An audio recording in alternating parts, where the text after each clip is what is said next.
নেতৃত্ব, বাংলাদেশ জাতীয়তাবাদী স্বেচ্ছাসেবক দলের সংগ্রামী যুগ্ম সম্পাদক মাহমুদুল্লাহ চৌধুরী ফয়সাল, আমাদের মাঝে আরও উপস্থিত হয়েছেন বাংলাদেশ জাতীয়তাবাদী স্বেচ্ছাসেবক দলের প্রশিক্ষণ বিষয়ক সম্পাদক এম.আর. গনি মুস্তফা ভাই, আমাদের মাঝে উপস্থিত হয়েছেন বাংলাদেশ জাতীয়তাবাদী স্বেচ্ছাসেবক দলের সংগ্রামী সহতথ্য প্রযুক্তি বিষয়ক সম্পাদক ইঞ্জিনিয়ার গোলাম রহমান রাজীব, আমাদের মাঝে আরও উপস্থিত হয়েছেন বাংলাদেশ জাতীয়তাবাদী স্বেচ্ছাসেবক দলের স্বাস্থ্য বিষয়ক সম্পাদক ডাক্তার মিজানুর রহমান।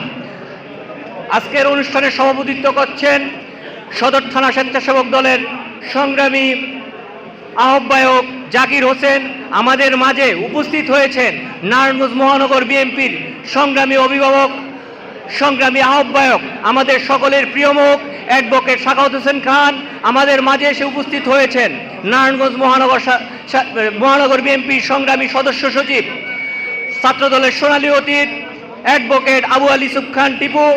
আমাদের মাঝে উপস্থিত আছেন নারায়ণগঞ্জ মহানগর স্বেচ্ছাসেবক দলের অভিভাবক, সংগ্রামী আহ্বায়ক, বারবার কারা নির্যাতিত নেতা সাখাওয়াত ইসলাম রানা। আমাদের মাঝে উপস্থিত হয়েছেন নারায়ণগঞ্জ মহানগর স্বেচ্ছাসেবক দলের সংগ্রামী যুগ্ম আহ্বায়ক মাহাদি হাসান মিঠু, শাকিল আহমেদ, যুগ্ম আহ্বায়ক রায়ান হক, বিপি নজরুল, সংগ্রামী বন্দর থানার আহ্বায়ক, বন্দর উপজেলার আহ্বায়ক সোহেল প্রধান, বন্দর থানা স্বেচ্ছাসেবক দলের সদস্য সচিব মোশাররফ হোসেন মশু সহ মঞ্চে উপবিষ্ট বিভিন্ন মহানগরের নেতৃবৃন্দ, বিভিন্ন থানার থেকে আগত নেতৃবৃন্দ এবং সদর থানার আওতাধীন 8টি ওয়ার্ড এবং 2টি ইউনিয়নের নেতৃবৃন্দকে জানাচ্ছি মহানগর স্বেচ্ছাসেবক দলের পক্ষ থেকে সংগ্রামী শুভেচ্ছা অভিনন্দন। প্রিয় বন্ধুরা, এখানে বক্তব্য দেওয়ার কিছুই নেই। আমরা এই অনুষ্ঠানটা আয়োজন করা হয়েছে আমাদের সংগঠনকে কিভাবে গতিশীল করা যায় সেই গতিশীলতার লক্ষ্যে ঢাকা বিভাগীয় টিম প্রধান সহ কেন্দ্রীয় নেতৃবৃন্দ আমাদের মাঝে এসে উপস্থিত হয়েছেন। আপনাদের সুচিন্তিত মতামত শুনেছেন এবং ভবিষ্যতে এই সংগঠনকে কিভাবে আরও গতিশীল করা যায় সেই পরামর্শ আমাদেরকে দিবেন। সেই অনুযায়ী আমরা আমাদের সদর থানা স্বেচ্ছাসেবক নেতৃবৃন্দকে নিয়ে বসে ভবিষ্যতে ওয়ার্ড এবং ইউনিয়ন কমিটিগুলো কিভাবে সুন্দরভাবে শক্তিশালীভাবে গঠিত করতে পারি সেই অনুযায়ী আমরা কাজ করব। বিগত আন্দোলন সংগ্রামে যারাই উপস্থিত ছিলেন, রাজপথে সক্রিয় অবদান রেখেছিলেন, তাদেরকে আমরা যথাযথ মূল্যায়ন করার চেষ্টা করব। 5ই আগস্টের পরে যারাই বিএনপিতে নতুন অনুপ্রবেশ করেছেন, যারা এতদিন আওয়ামী লীগের সাথে লিয়াজু করে ব্যবসা বাণিজ্য করেছেন, যারা স্বেচ্ছাসেবক দল করতে চান, ধৈর্য ধরেন।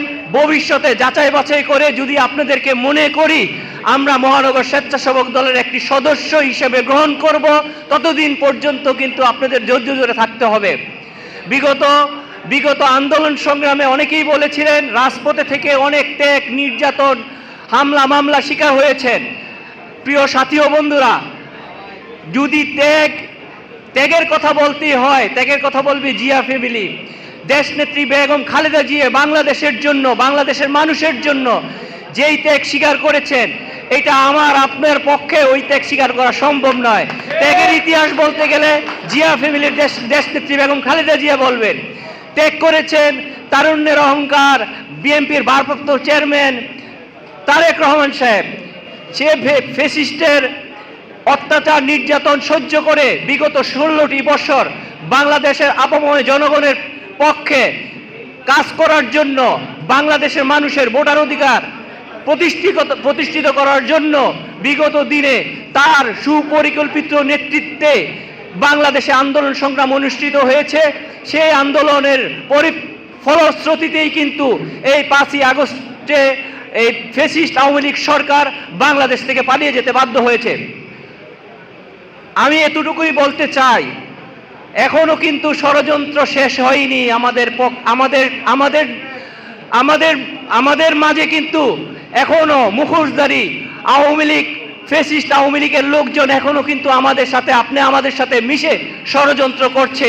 তার সাথে বিগত স্বৈরাচারের দোসর যারা বিগত দিনে আওয়ামী লীগের ছায়াতলে থেকে রাজনীতি করেছিল, তারাও কিন্তু আমাদের বিপক্ষে ষড়যন্ত্রে লিপ্ত। তার সাথে যুক্ত হয়েছে বিগত আন্দোলন সংগ্রামে যাদের আমরা জাতীয় বীর বলতাম, তাদের রাজনীতি করার খায়েশ হয়েছে, বাংলাদেশের ক্ষমতার লোভ পেয়ে বসেছে। তারাও কিন্তু এই জামায়াত ইসলামের সাথে মিলে এই বিএনপির সাথে ষড়যন্ত্রে লিপ্ত। আমরা বাংলাদেশের প্রত্যেকটি নাগরিকের নিরাপত্তার জন্য কাজ করছি এবং দেশনায়ক তারেক রহমানের নির্দেশনায় যখন যেখানে চাঁদাবাজ সন্ত্রাসী যেই জায়গায় যেই অপকর্মের সাথে যেই জড়িত থাকে সংগঠনের সাথে সাথে কিন্তু আমাদের সংগঠন সাংগঠনিকভাবে ব্যবস্থা নিচ্ছে।